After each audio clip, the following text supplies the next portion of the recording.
Boundless Authenticity Podcast. Thanks for tuning in to the Boundless Authenticity Podcast. Kris Land is a best-selling author and mentor whose work spans construction mastery, financial literacy, and spiritual awakening.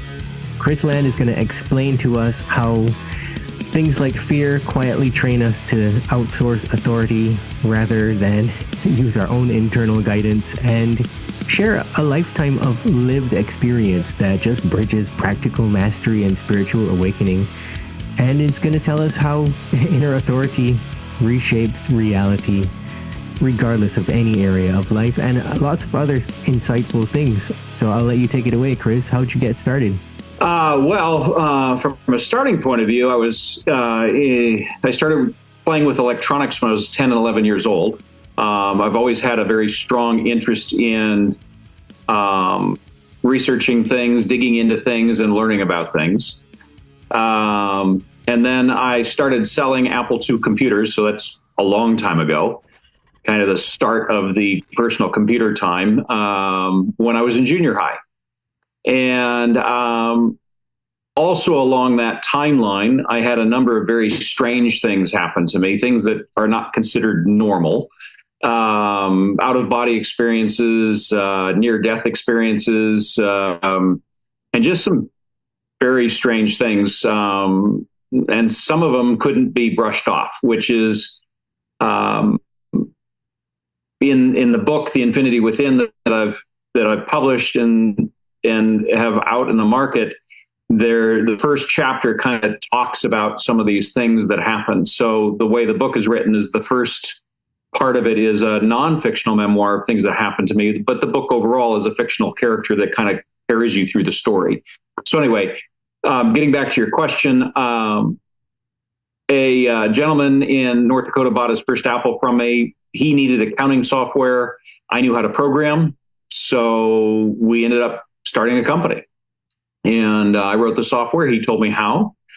And then when I was 18, 19, the company got sold and made a bunch of money and went into a deep depression. And after getting through all that, I can look in hindsight and you know, the story you hear that people that win the lottery destroy their lives, at least from one vantage point, I understand it. What happened to me is I lost all what I thought were my goals. I, like many people, were taught that materialistic things were extremely important and achieving goals was the whole drive. And one of the funny things about accomplishing the goals you have is you better have more goals to go to next. I didn't. And so it took me about 6 months to a year to kind of claw my way out of that space. That was actually the impetus that got me to write The Infinity Within. And then just to put a short end to this, what happened is I hired a ghostwriter. She wanted to make it her own book and kept changing all my work. So I fired the ghostwriter. I was not a book writer at that time. So all my ideas and notes went into a filing cabinet. And then I continued into the entrepreneurial space and founded 11 more companies.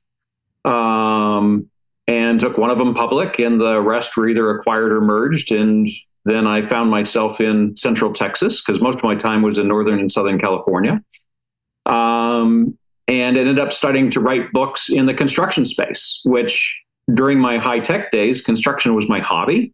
I really enjoyed building things because with computers, you're kind of stuck in your mind the whole time.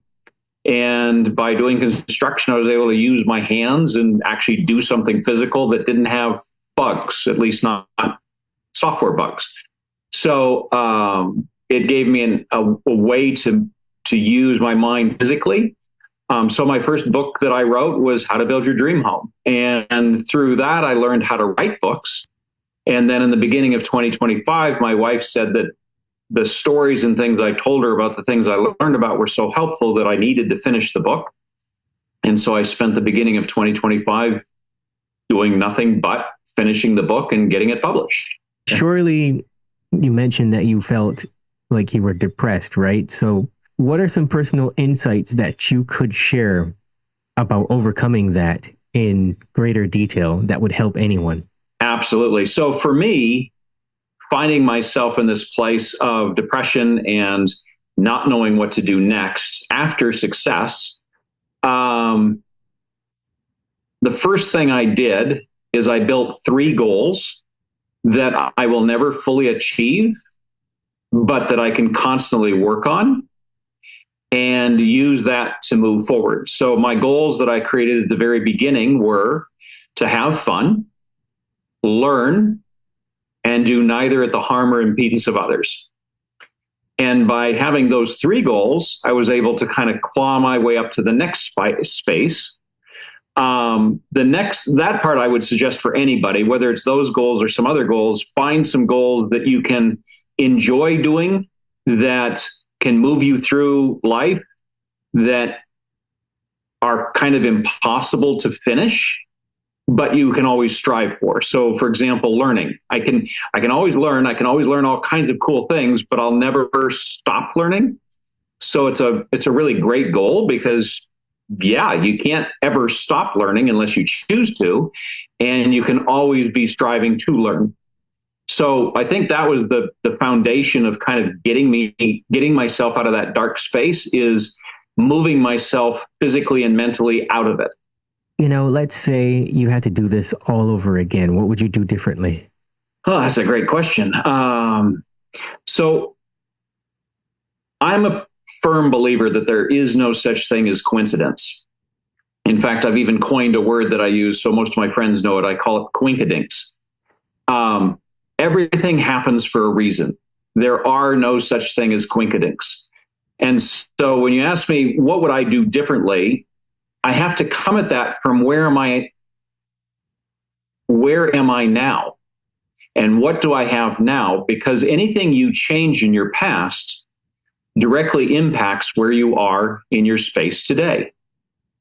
I have 3 beautiful, handsome boys. They're fantastic. I have a wonderful wife.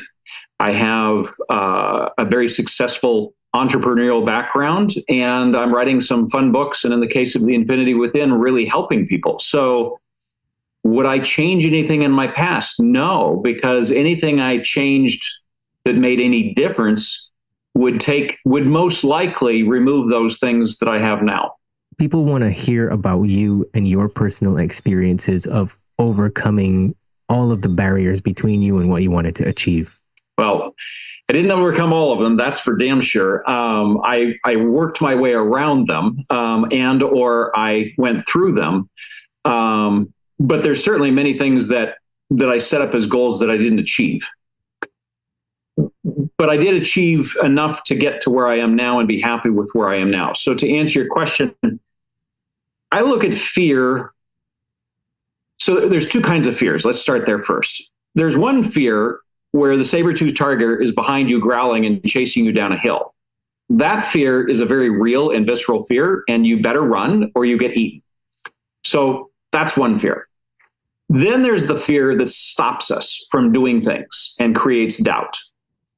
That fear, I would like to change the word to, it's a signpost. When you feel a fear to do a thing, look at that fear. Start asking questions. Why am I fearful? What is it I'm fearful about? And what doubt is coming up when I ask what I'm fearful about? So in other words, what doubts are jumping into my mind that are making me fearful of doing this thing? In other words, let's say that I'm at a particular place that I like to work at, and I really think I should get paid better, and I should have a raise or get paid more than I am getting paid. But I'm fearful that I might get fired. I'm fearful that I might upset my boss. I'm fearful, all these different fears pop up, right? But then you climb underneath that and you have to look at, okay, what's the doubt say about this? Am I doubting that I'm able to do what I'm doing? Am I doubting that these people like what I'm doing? What beliefs do I have around this that are doubt related? And when you can ask that question and pull the doubt into focus, you can answer it directly. Do I doubt that I'm doing a good job? Okay. If that's a doubt that comes up from the fear, take a look at the work I'm doing. Me, in other words, I look at the work I'm doing.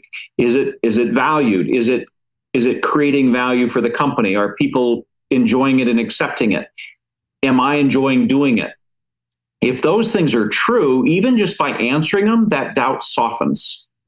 And by doubting that soft, in the book, I refer to it as parting the partial illusion, because in what I've found is that we're all taught in this material world that we're small, that we're separate, that we're not connected, that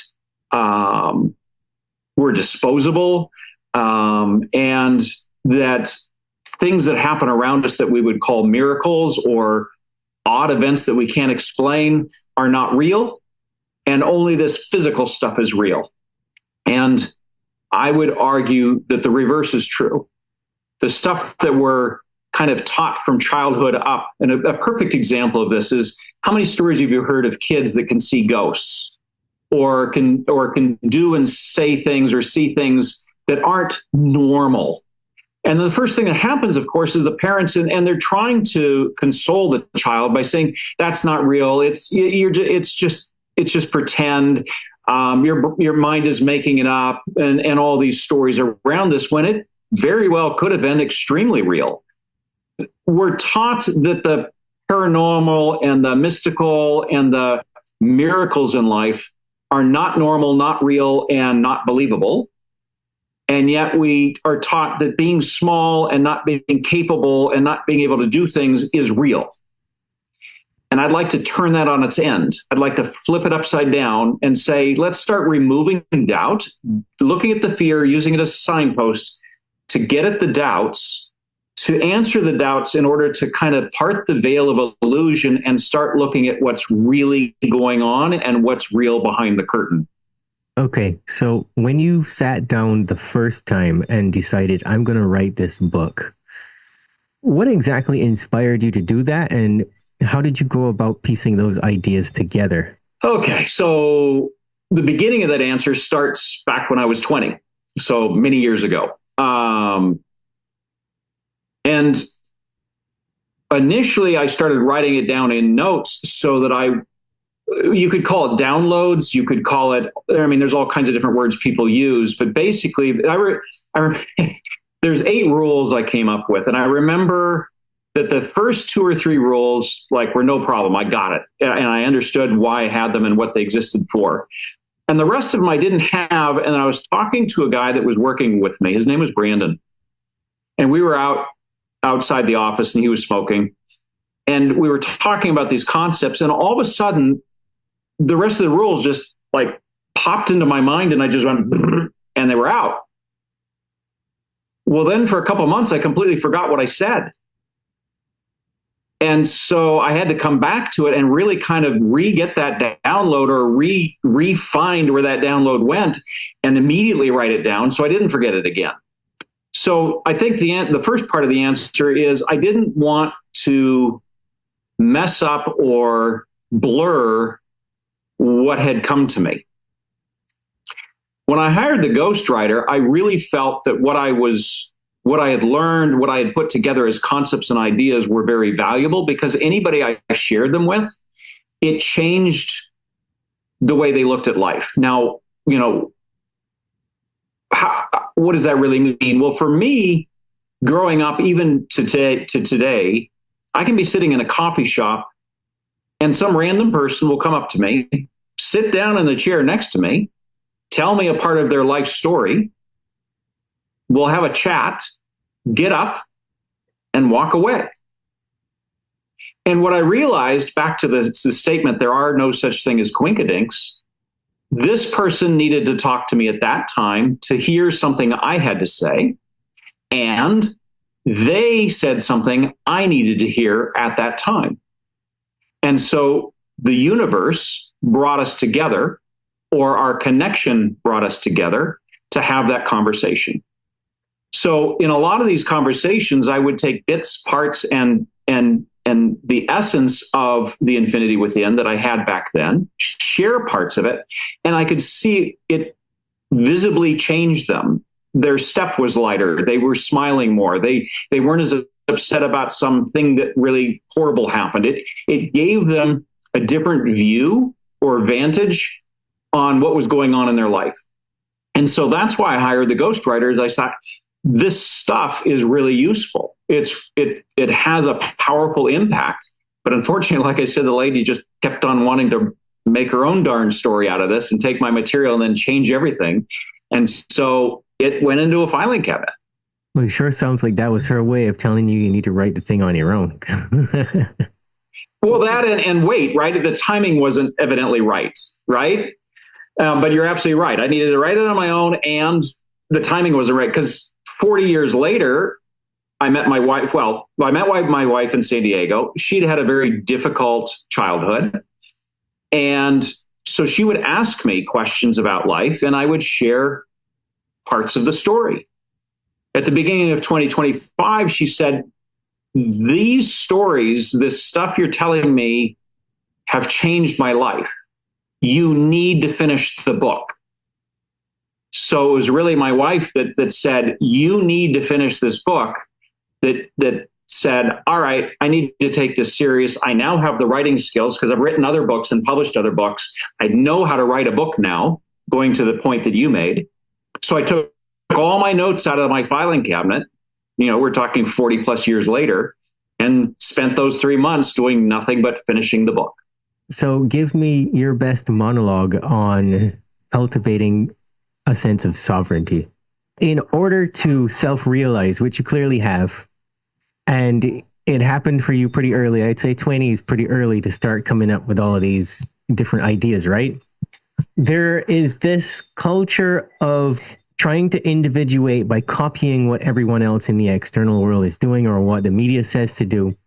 But every spiritual path inherently is shaped by this sense of sovereignty that you develop for yourself. Who am I really at the core? So give me your best monologue on that. Okay.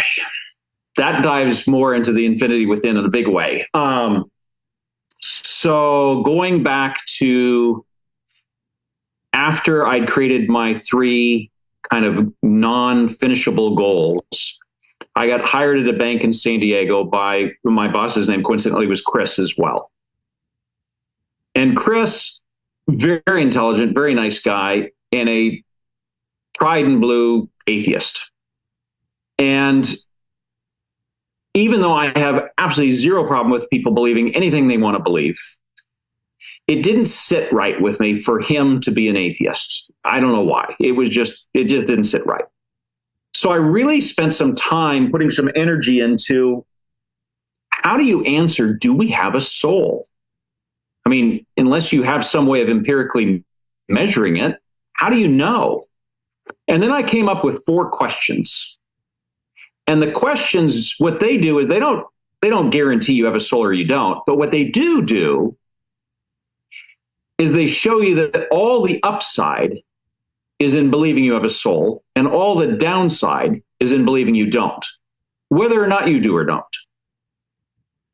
And so after I asked Kris these questions, he kind of looked at me odd and went, oh, that makes sense.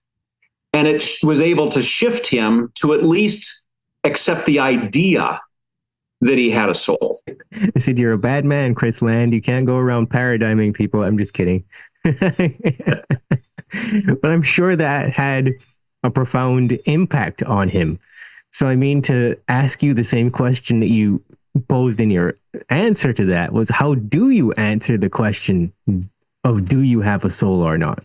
So I start out really basic. This comes from my engineering brain and my scientific background and doing things in very simple steps. So let's assume for a minute we're a piece of clay, meaning that we have no soul. And we choose to believe that we have no soul. Well, there's no harm, no foul. You're a piece of clay, doesn't matter. You believe it, you don't believe it, great. You're off and running. Let's assume that you're a piece of clay, meaning you have no soul, but you believe you have a soul. Well, the worst thing that happens out of that is you strive to do better. Now let's take the next half of the puzzle. You have a soul and you don't believe you have one. That means you'll never expand into what you could be because you don't believe in what could be. But if you have a soul and you believe you have a soul, then you have the ability to expand into what you truly are. So all the benefit comes from the belief, whether it's real or not. How important is it to find things that remind you of what's possible? Is there a particular process if you came across someone again and they were like, Kris, you're talking absolute garbage. I don't believe that there's a soul. Is there anything that you feel like you would tell them that would plant that seed and give them a small shift? That's kind of an interesting question because, again, I never want to be perceived as somebody that's preaching to anybody or telling them what to believe, because I think everybody should have the privilege of believing whatever it is they want to believe. I have, through the Infinity Wheel, I've figured out a set of things that in the story follow Gabe through this kind of his life. And it creates kind of a mirror that people can choose to take out of it what they want and leave the rest behind. So for somebody that is well, first off, if somebody says kind of, yeah, you're full of BS and yeah, we don't have a soul, I think my first response would be to just sit back and say, all right, is this person really interested in talking about this topic at all? Right. And if they're interested still in talking about this topic, meaning that they say they don't believe in a soul and you're full of BS, but they still have a question mark in the way they're saying it, then I think the next thing I would do is move into the place of curiosity, which I think is a hugely powerful place for any one of us to go when we're struggling, and say, okay, great. Have you ever had things happen to you that you can't explain? Or when they happened, you either thought it was BS or make believe, or you imagined it, or your parents told you imagined it, or it got downplayed and pushed away? Chances are they have. Well, let me rephrase that. Every single person I've ever talked to in my life has had stuff happen to them that they cannot explain. And it can be NDEs or near-death experiences. It can be ghosts.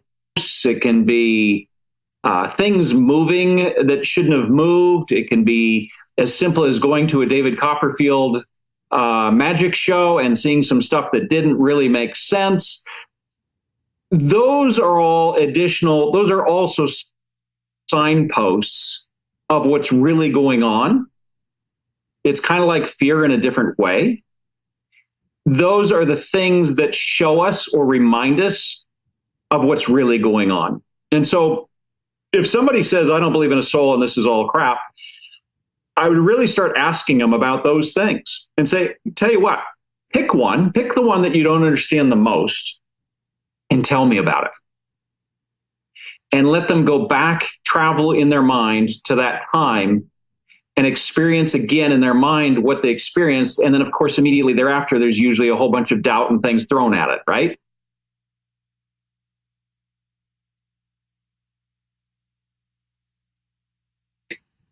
And so if you can get them to stop for a real clear look at it, it really starts opening up the veil.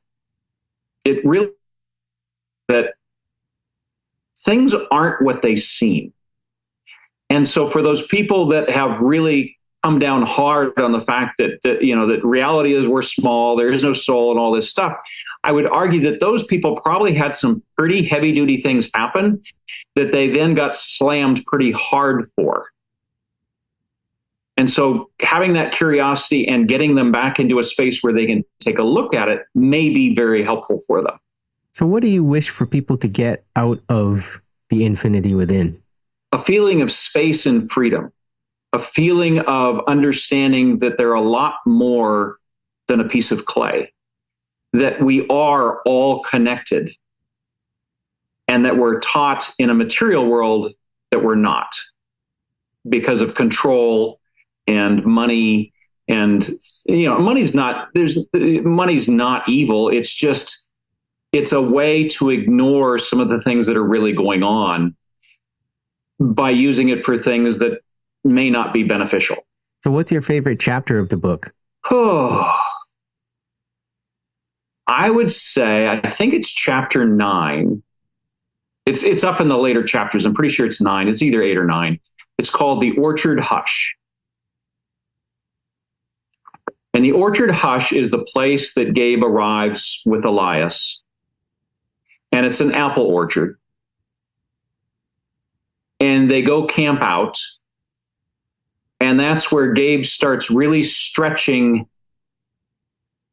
the removal of doubt and seeing through illusions and actually doing some pretty cool stuff. We can't let this interview come to an end without talking about the near-death experiences and the unexplainable, like you mentioned. So let's get into some of that. All right. So when I was 6, 8, and 12, I had out-of-body experiences that were extremely profound. First time at 6 years old, I remember being in my bedroom. There was this toy train. This is all in the book, of course. There's this toy train. Everything felt smoky and immaterial, and I could hear voices. I use the word an infinite number, and I could see through walls and I could see again almost for an infinite amount of space. And I went to pick up the train, and it had the texture and feel of a piece of paper or smoke. And when I did that, it scared the crap out of me. I ran up to my parents' bedroom and went to sleep. And, they told me it was all imagined and blah, blah, blah. At 8 years old, it happened again. I played with it a little bit more, listened to the voices a little bit more. Again, it was very surreal, very, very intangible in this thing. And after playing with it a little bit more, I got very scared, ran up to my folks and went away. At 12 years old, because I'd started selling and making some money, at that time, waterbeds were a big deal. And so I bought myself a Cal King waterbed. Now, in today's world, I don't know if anybody even knows what a waterbed is, but it is literally a bed with a giant pillow filled with water. So they're massive and they're incredibly heavy. I mean, it's a big deal, right? So I had this huge wooden frame filled with water in my bedroom on a carpet downstairs, and I'm sitting against it, and this thing phases in. I go kind of into this experience again. And instead of getting scared right away, I started playing with it and, feeling textures of things and all this. And I took my finger and I pushed on the waterbed, and it moved about 2 inches. Scared the crap out of me, ran up to my parents and went to sleep, and it went away. However, the next morning I come down and there's a mark in the carpet where the bed was no longer. So now, not only do I have this weird experience that everybody's explaining is imaginary and not real and all this, but I have a bed that's now inexplicably moved about 2 inches to the side on the carpet. And I have physical proof. That was very strange. Then there's a couple other things that happened. I'll take you up to the NDE. So at the age of 15 in North Dakota, you're allowed to have a car because we lived out of town. My dad had a ranch. And so I started driving pretty young. My folks gave me a Mach 2 Mustang. And in the first month, I had 5 accidents. But when I say accidents, they were like little increasing ones. The very first accident I had, I remember distinctly, I was on this hill, it was icy snow, and I slid just slightly into this RV that was parked on the side of the road. And I freaked out. It was my first accident. So I ran up to the doorbell. I said, I hit your RV. I'm super sorry. And they came out and looked and they laughed at me because there wasn't a scratch on either vehicle. So that was my first accident. Second accident was similar. Third, fourth, and fifth was all really minor stuff. The sixth accident, this lady in a full-size Cadillac runs a stop sign and takes my passenger door to almost the middle of the car. Not a scratch on her, not a scratch on me. Car, unfortunately, had some scratches. My dad, for whatever reason, to this day, I couldn't explain why, decided to have the car fixed. So he gets it all straightened out, gets it all fixed. It took, 3 weeks to get it all done. I go to pick it up that night. I'm leaving Team Electronics, which is where I was selling the apples. And we lived out of town on a road called Old Highway 10. And Old Highway 10 was 2 lanes with a pretty sharp drop off. And it was snowy. And of course, as a stupid teen, I was driving probably 60, 70 miles an hour. So I'm driving down this highway to get home. And this black pickup truck is coming at me. And he's all over the road. Clearly a drunk driver. And he's coming right at me. And so I pull the Mustang off to the side of the road enough for him to come whizzing by on my side. He misses me, but now I have a new problem. The snow and the slope is sucking my car down towards the concrete pylon of a bridge. And at 60, 70 miles an hour, if I hit this concrete pylon, that's not going to be good. All of a sudden, I see this huge surge of energy and light. And the car shifts across the road. I shear 6 trees off. I'm 3 feet off the ground. The steering wheel punctures the seat I was sitting in, and I'm hanging upside down from the steering wheel by my legs. The engine was torn out of the car. And I crawl out underneath the window and go up and look at the road, and where the car went 90 degrees and sheared off the trees is a 1-inch pile of snow. You tell me how that happened. It took 3 wreckers to pull that car out of those trees, and I did not have a single, I'm not even talking a bruise or a scratch on me. Those, what I talk about in the Infinity Within, I would not suggest NDEs to shift your perception in life because they're pretty abrupt and you better get it right. But I can tell you that NDEs or near-death experiences are a huge facilitator in piercing doubt and removing all of it if you make it through it. Now, if you don't make it through it, you're probably dead. But if you do make it through it, in order to make it through it, you had to remove all doubt and connect to what you really are completely, if that makes sense. That's one view on what happened to me. The other view is that God came down and saved the car, or other beings saved the car, or it wasn't my time, or we could go on and on for stories. But all I can tell you, it was a huge surge of energy, a flash of light, and then the car went 90 degrees to where it was going. That is definitely unexplainable. Physics does not, in our normal world, work that way. Yeah. But, you hear stories about moms who pick cars off their kids. And it's been, people have taken pictures of this. It's happened. Okay, tell me how. A 120-pound lady picks a car off her child? Really? How is that even possible? But for that split second, she removed all doubt and went straight to, I have to save my child, and bypassed all the normal rules and moved the car. And we can go on and on and on. I had one of my readers, who was very nice to leave a fantastic review on Amazon for the book, said that she loved the front cover. The design was awesome. But what really got me was the NDEs, because she had evidently had 3. And it spoke right to her because she got it.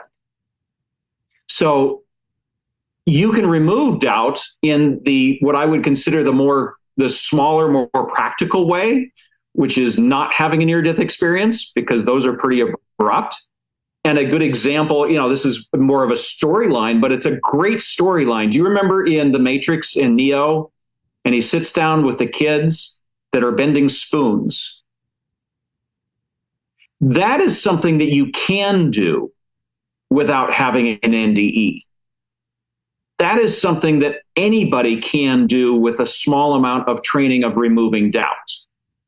And it's funny because I published the book, and like 3 months later on Facebook, there's actually a class in India where they take needles and four-cornered paper and put a glass thing over the top, and they have the kids sit there and spin them mentally.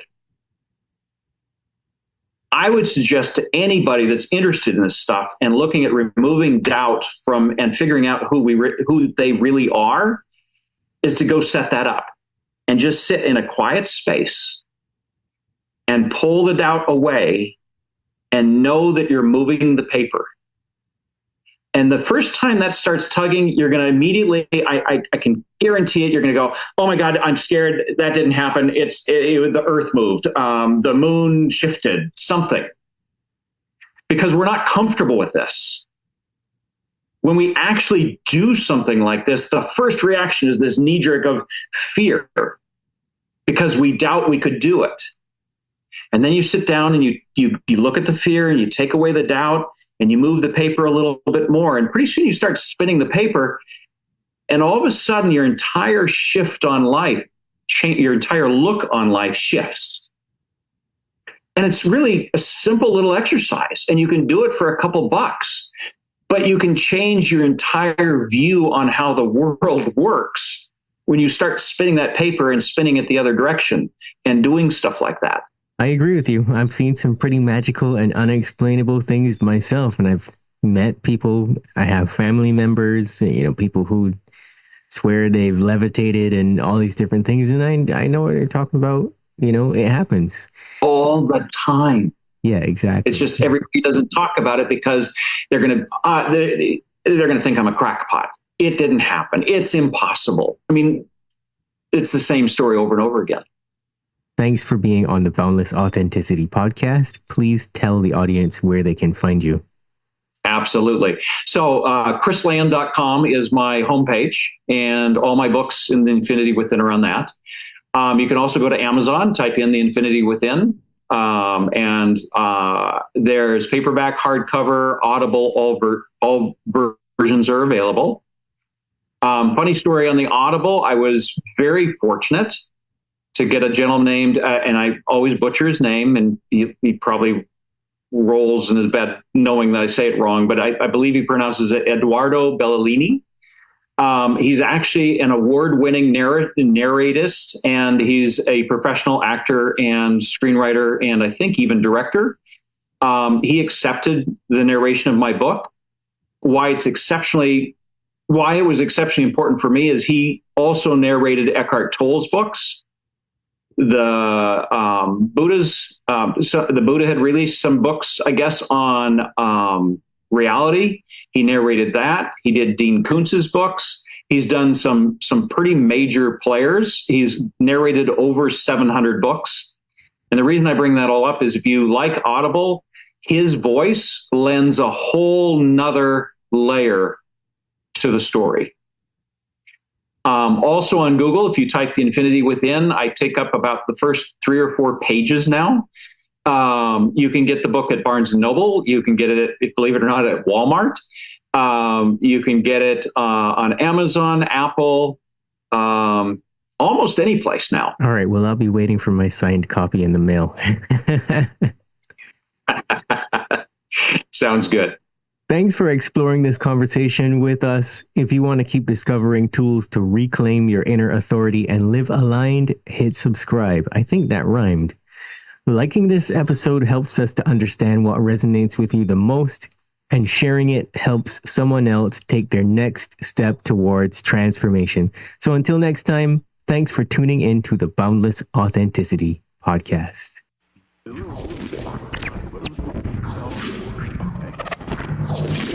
You're listening to the Boundless Authenticity podcast, where we discuss everything related to the evolution of human consciousness.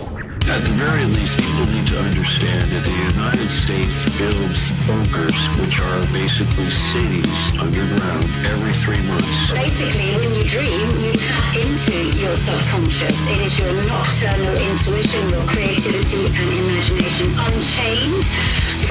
conscious, reason, ego, and logic. They're biologically alive, but they have no soul. They have AI consciousness. They can alter your conscious of the brain to get in the brain. We live in a multidimensional reality, whether it comes through esoteric information in the spiritual realms, or the UFO people, experiencers, or mainstream through quantum physics and through mainstream science now realizing that parallel dimensions probably exist. We're all spiritual beings. We're all having these human experiences. We've heard that phrase over and over and over. But what does that really mean? You know, all the big questions of life, we have these answers inside of our souls. We're ultimately studying the nature of what it is to be human, good and evil, our psychology, how we think, and our health. That's why I love Bruce Lee's great quote, all knowledge is ultimately self-knowledge. The Boundless Authenticity Podcast.